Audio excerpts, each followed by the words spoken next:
It's my news wrap.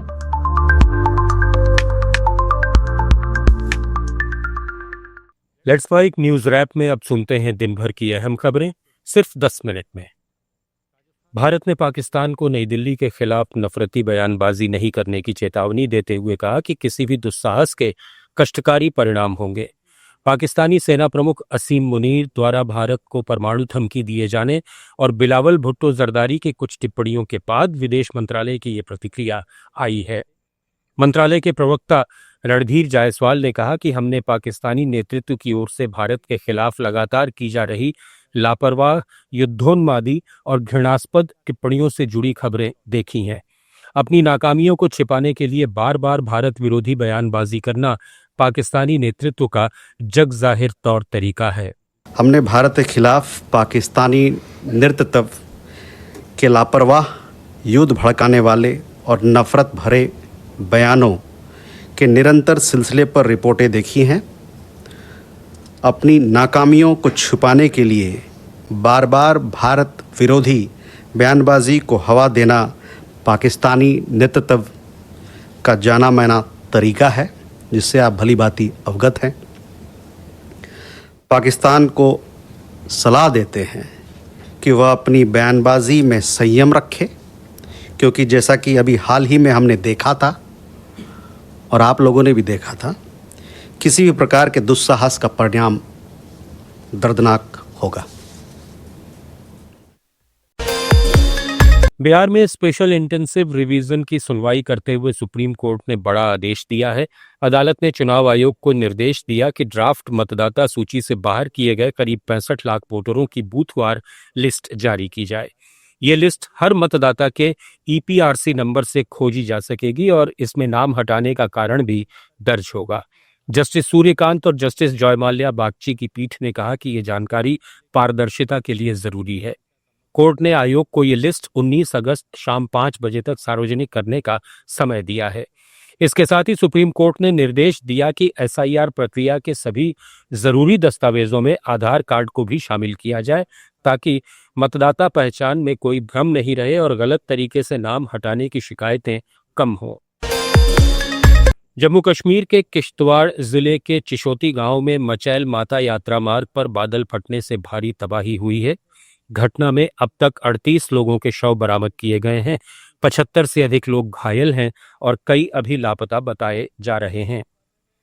65 लोगों को बचा लिया गया है।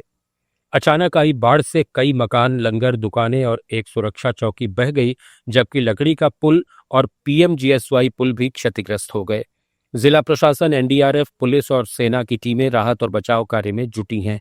मचैल माता यात्रा फिलहाल रोक दी गई है और घायलों को नजदीकी अस्पतालों में भर्ती कराया गया है। जम्मू के डिविजनल कमिश्नर रमेश कुमार ने कहा कि हम पूरी तत्परता से काम कर रहे हैं। मदद के लिए हेल्पलाइन नंबर भी जारी किए गए हैं।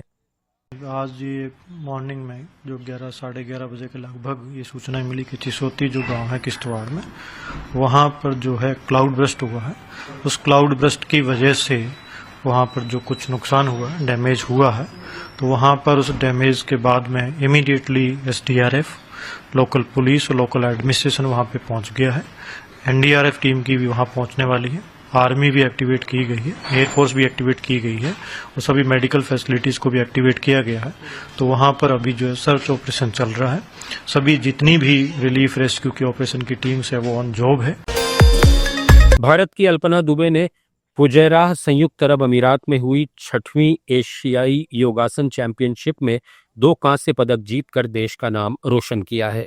अल्पना ने ट्रेडिशनल और आर्टिस्टिक योग दोनों श्रेणियों में पदक हासिल किए। इस चैंपियनशिप में 16 देशों के 160 एथलीटों ने हिस्सा लिया, जिनमें चीन, श्रीलंका, दक्षिण कोरिया, इंडोनेशिया, मलेशिया, नेपाल और ईरान जैसे मुल्क शामिल थे। राजस्थान के पूर्व मुख्यमंत्री अशोक गहलोत ने भाजपा सरकार पर छात्र संघ चुनाव नहीं करवाने का आरोप लगाया है।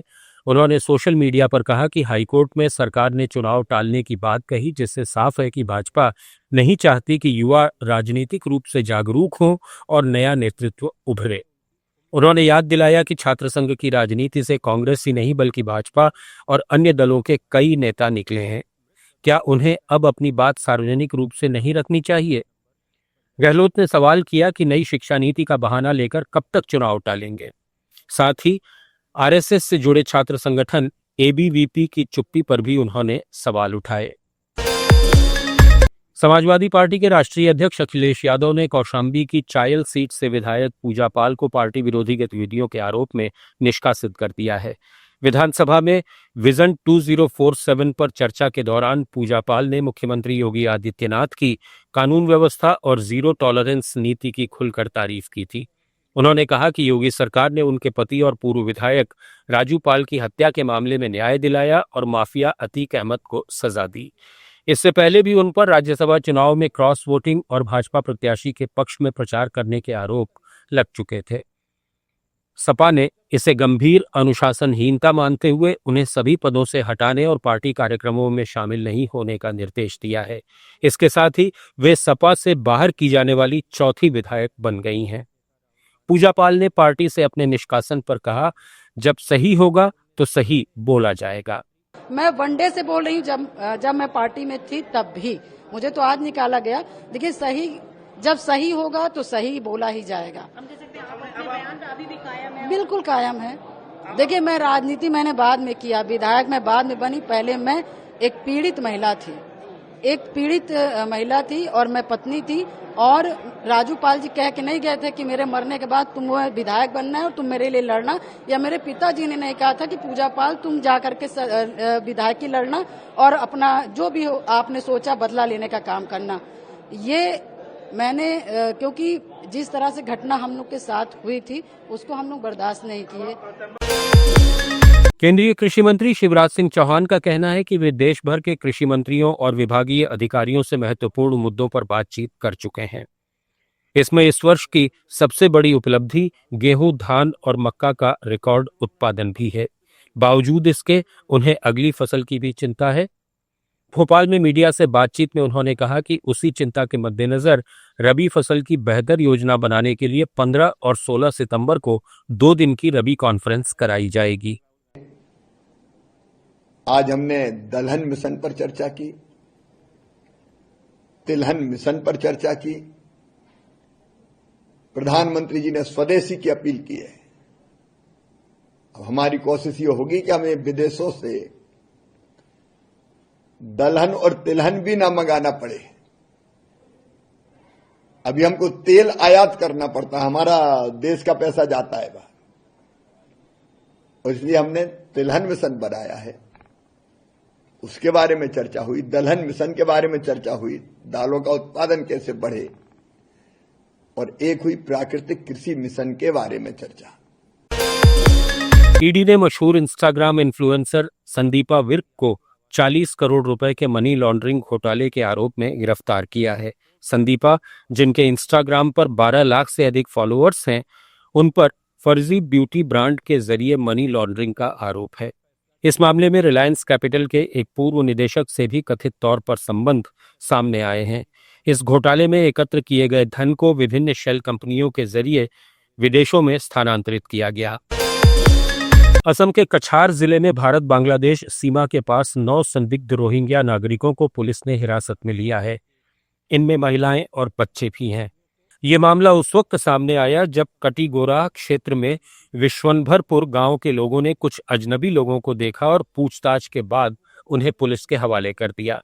ये लोग 20 साल पहले अवैध रूप से भारत में दाखिल हुए थे और हैदराबाद में अलग अलग कामों में लगे थे। फिलहाल इन्हें सिलचर रखा गया है। नीति आयोग के पूर्व सीईओ अमिताभ कांत ने एक इंटरव्यू में कहा कि भारत के लिए पर्यटन क्षेत्र में अपार संभावनाएं हैं और ये देश के आर्थिक विकास में महत्वपूर्ण भूमिका निभा सकता है। उन्होंने जोर देकर कहा कि भारत ने पिछले 8-9 साल में इनक्रेडिबल इंडिया के ब्रांड मार्केटिंग पर पर्याप्त ध्यान नहीं दिया है। वर्तमान में केवल राजस्थान, केरल और कश्मीर ही पर्यटन को बढ़ावा देने में सक्रिय हैं। भारत 1800 विमानों की खरीद कर रहा है। इन विमानों का उपयोग भारतीयों को विदेश ले जाने के लिए नहीं बल्कि दुनिया भर से पर्यटकों को भारत लाने के लिए किया जाना चाहिए। न्यूज रैप में फिलहाल इतना ही। जुड़े रहिए लेट्स माइक के साथ। आप सुन रहे थे let's mic more than radio. Follow कीजिए हमें हमारे सोशल मीडिया प्लेटफॉर्म्स पर।